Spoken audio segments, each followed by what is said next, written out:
Norma will take on a completely different identity to each and every one of us because we're all affected differently. So I think that the Loudoun County that we see, the Loudoun County that we've all come to know and love, I think that village will help us grow and learn from this. It was an overwhelming show of support today in Loudoun County, Virginia. Thousands of people, family, friends, and first responders said a final farewell to fallen volunteer firefighter Trevor Brown. The father of 3 was responding to a gas leak in Sterling more than 2 weeks ago when a house exploded and killed him. Several firefighters were also hurt. Our Matthew Torres spent the day in Leesburg, where Brown was remembered. As soon as you drive up, the weight of his loss drapes over you.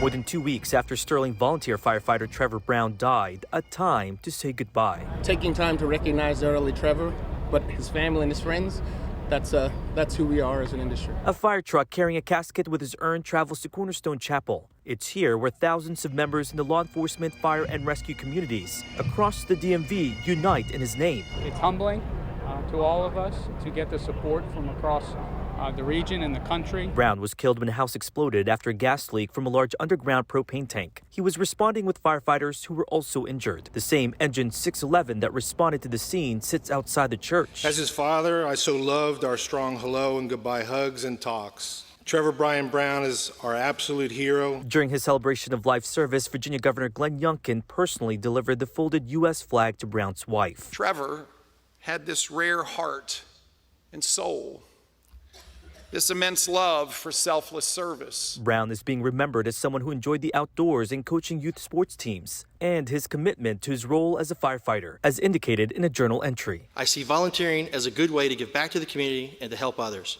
I know that I'm mentally and physically capable to do this job, and I hope to have a positive impact on at least one person's life. To Trevor, I say mission accomplished. But above all, he was a family man who loved his 3 young kids, who received teddy bears with their father's picture on them. The teddy bears at the end, that was probably the hardest part for me. A grieving community showing up to remember. A man who sacrificed his life, showing up for others.